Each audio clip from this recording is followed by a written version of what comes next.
নিজের মূল্য না বুঝলে এভাবেই সবকিছু হারাবেন। শহরের সবচেয়ে হাসিখুশি আর সবার প্রিয় ছেলেটার নাম ছিল আকাশ। পরোপকারী, বন্ধুবৎসল, এক কথায় অসাধারণ। কিছু বিশ্বাস করবেন, মাত্র 1 বছরের ব্যবধানে সেই আকাশ একদম একা হয়ে গেল। তার পাশে আজ আর কেউ নেই। কি এমন হয়েছিল আকাশের সাথে? চলুন আজ সেই গল্পটাই শুনি আর খুঁজে বের করি নিজের মূল্য না বোঝার পরিণাম কতটা ভয়ঙ্কর হতে পারে। প্রথম পর্ব, সবার জন্য আকাশ, নিজের জন্য কেউ না। আকাশের জীবনের একটাই উদ্দেশ্য ছিল সবার সাহায্যে এগিয়ে আসা। বন্ধুর টাকার দরকার, কারো পড়ালেখায় সাহায্য লাগবে, বা মাঝরাতে কারো মন খারাপ, আকাশ ছিল সবার জন্য হাজির। বিনিময়ে সে পেত মানুষের প্রশংসা আর ভালোবাসা। এই ভালোবাসা পেতে পেতে আকাশ কখন যে নিজেকে অন্যের খুশির জন্য বিলিয়ে দিতে শুরু করলো তা সে টেরই পায়নি। নিজের পড়া নষ্ট করে সে বন্ধুর জন্য নোটস বানাতো, নিজের জমানো টাকা দিয়ে অন্যের শখ পূরণ করত। সে ভাবত এটাই হয়তো মানুষের কাছে গুরুত্বপূর্ণ হয়ে ওঠার একমাত্র রাস্তা। নিজের ইচ্ছা, নিজের প্রয়োজনকে পায়ে দলে সে সবার পছন্দকে গুরুত্ব দিত। না শব্দটা তো সে প্রায় ভুলেই গিয়েছিল। ওর ভয় হতো যদি একবার না বলে তাহলে হয়তো মানুষ ওকে আর ভালোবাসবে না, ওর দাম কমে যাবে।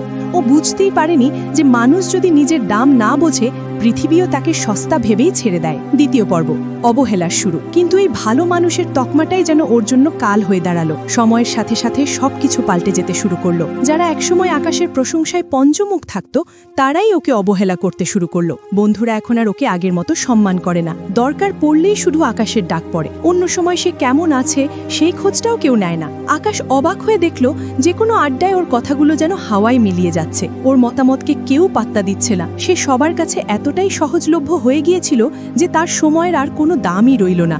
আকাশ ধীরে ধীরে অনুভব করতে শুরু করলো যে সে যেন সবার জীবনে একটা অপশন মাত্র, কোনোভাবেই প্রায়োরিটি নয়। এই অবহেলা সহ্য করতে না পেরে সে ভাবল হয়তো তার চেষ্টায় কোনো কমতি ছিল, তাই সে আরও মরিয়া হয়ে নিজেকে উজাড় করে দিতে লাগলো। কিন্তু ফলাফল হলো উল্টো। সে যত নিজেকে সস্তা প্রমাণ করছিল, ততই মানুষের কাছে তার গুরুত্ব হারাচ্ছিল। তৃতীয় পর্ব, যখন বাস্তবতা হিট করল।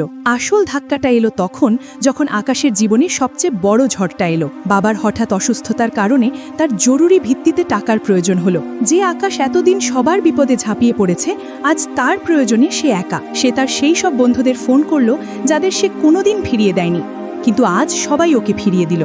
কেউ বলল, দোস্ত এখন তো হাতে টাকা নেই, আবার কেউ ফোনটাই তুলল না। সেদিন রাতে হাসপাতালের করিডোরে একা বসে আকাশ প্রথমবার অনুভব করল সে কতটা একা। ওর চারপাশের মানুষের ভিড়টা ছিল শুধুই একটা ভ্রম। সে কান্না ভেজা চোখে নিজেকে প্রশ্ন করল, তাহলে কি আমার কোনো দামই নেই? আমার এতদিনের ত্যাগ, ভালোবাসা সবই কি মিথ্যে ছিল? তখনই ওর মনে পড়ল 1000 টাকার নোটের গল্পটা। একটা 1000 টাকার নোটকে যদি দুমড়ে মুচড়ে কাদায় ফেলে পায়ে পিষেও ফেলা হয়, তারপরেও কি সেটার মূল্য কমে যায়? না, কমে যায় না। তার মূল্য একই থাকে। আকাশ বুঝতে পারল ওর মূল্যও কমে যায়নি। ভুলটা ছিল ওর নিজের। সে নিজেই নিজের 1000 টাকার মতো মূল্যবান সত্তাটাকে সস্তায় অন্যের পায়ের নিচে বিলিয়ে দিয়েছে। চতুর্থ পর্ব, নতুন আকাশের জন্ম। ওই এক রাত আকাশের জীবনটা বদলে দিল। সে প্রথম যে কাজটা করলো তা হলো নিজেকে ভালোবাসা। সে শিখল কিভাবে নিজের সীমানা তৈরি করতে হয়, কিভাবে বিনয়ের সাথে না বলতে হয়। প্রথমে এটা খুব কঠিন ছিল। অনেক সো কল্ড বন্ধু তাকে অহংকারী ভেবে দূরে সরে গেল। কিন্তু আকাশ এবার আর ভয় পেল না, কারণ সে বুঝে গিয়েছিল যারা সত্যিকারের বন্ধু তারা তার নাকেও সম্মান করবে। সে নিজের যত্ন নিতে শুরু করল, নিজের পড়াশোনায় মনোযোগ দিল এবং ছোট ছোট লক্ষ্য নির্ধারণ করে সেগুলো পূরণের জন্য কাজ শুরু করল। ধীরে ধীরে আকাশ তার হারানো আত্মবিশ্বাস ফিরে পেল। সে এখন আর সবার খুশির জন্য বাঁচে না, সে নিজের শান্তির জন্য বাঁচে। তার চারপাশে এখন মানুষের ভিড় নেই, কিন্তু যে কয়েকজন আছে তারা ওকে মন থেকে সম্মান করে। আকাশ বুঝল আত্মসম্মানই আসল শক্তি, যা মানুষকে ভিতর থেকে গড়ে তোলে। আকাশের এই গল্পের সাথে কি আপনার নিজের মিল খুঁজে পাচ্ছেন? আপনিও কি কখনো নিজেকে অপ্রয়োজনীয় অনুভব করেছেন? আপনার গল্পটা আমাদের সাথে কমেন্ট সেকশনে শেয়ার করুন, কারণ আপনার একটা গল্প হয়তো অন্য কাউকে সাহস দেবে। আর এই গল্প যদি আপনার মন ছুঁয়ে যায়, তাহলে চ্যানেলটি সাবস্ক্রাইব করুন এবং ভিডিওটা তার সাথে শেয়ার করুন, যাকে হয়তো আজ নিজের মূল্যটা মনে করিয়ে দেওয়া খুব দরকার। জীবনের সবচেয়ে বড় সত্য হলো, আপনি যদি নিজেকে সম্মান না করেন, তাহলে পৃথিবীও আপনাকে সম্মান করবে না। মনে রাখবেন, আপনি কারো জীবনের অপশন হওয়ার জন্য জন্মাননি। আপনি নিজেই নিজের গল্পের প্রধান চরিত্র। তাই অন্যের চোখে মূল্যবান হওয়ার আগে নিজের চোখে নিজেকে মূল্যবান করে তুলুন, কারণ আপনার আত্মসম্মানই আপনার আসল পরিচয়।